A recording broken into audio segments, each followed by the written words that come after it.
Hello, I'm Jeff Taylor, Community Representative for the AIDS Malignancy Consortium, and today we're here with Dr. Ron Mitsuyasu, who is a professor of medicine at UC Los Angeles, and he's also the group chair of the AIDS Malignancy Consortium, so welcome. Thank you very much, Jeff. Well, would you like to start out by telling us a little bit about the AIDS Malignancy Consortium and give us an overview of the group and what they do?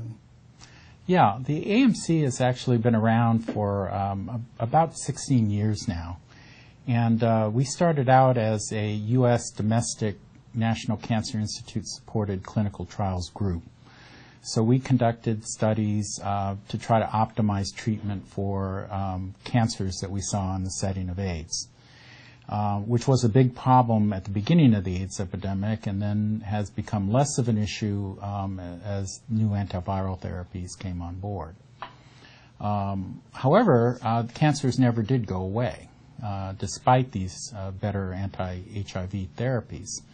And now we are seeing, as people live longer, many more cancers, not only the ones that we saw before, but newer ones, especially those that we tend to see in people as they get older. We're now seeing in HIV patients at a younger age than we would have anticipated. So it's become a bigger problem again in the setting of HIV. And we do need to figure out the best way of treating those cancers and ultimately preventing them. And that's the goal of the AMC, to explore new treatments for the treatment and prevention of these cancers. And how is the group organized? What kinds of cancers are you looking at, and how do you structure your research trials? Yeah, we structure our trials based on the type of cancers that we're targeting. So Kaposi sarcoma and non-Hodgkin's lymphoma were the traditional ones, and we're also looking now at human papillomavirus, HPV-associated cancers, and what we call non-AIDS defining cancers, which are those cancers such as lung cancer and head and neck cancer, and a variety of others that we typically don't think of as being part of the AIDS epidemic, but which we're seeing more in greater frequency these days. And then the group itself is, how many sites are they and where are they? And we have 8 what we call core sites. These are sites where the primary scientific leadership of the group are located and where the vast majority of our patients are accrued. These sites tend to be in the larger cities in the U.S. But we also have 16 other sites that are scattered all over the country that enroll patients to AMC studies. So most patients with HIV would have access to 1 or possibly 2 sites within a few hours to a half-a-day trip from where they live.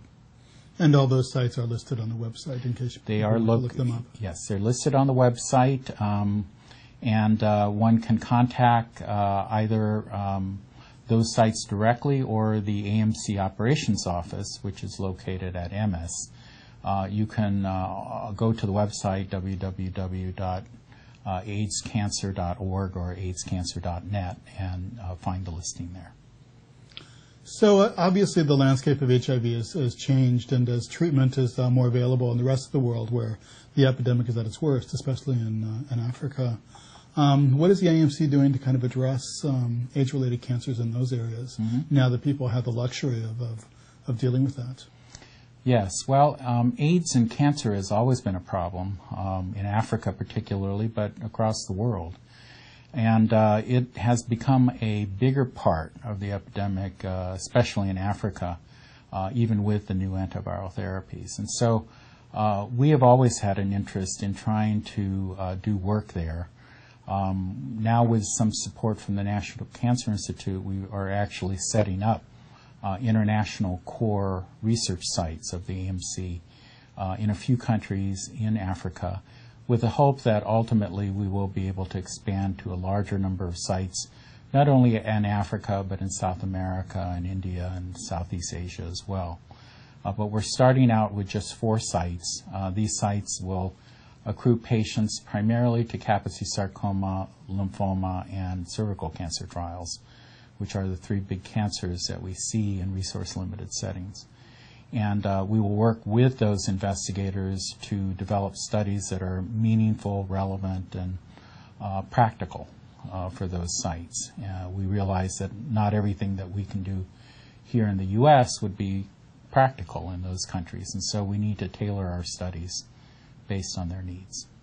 Well, that sounds very exciting. It's very gratifying to see that kind of research moving forward to benefit everyone. Well, thank you very much for sharing with us today. Well, we look forward to the future success of the group. Well, thank you very much, Jeff. I appreciate being here.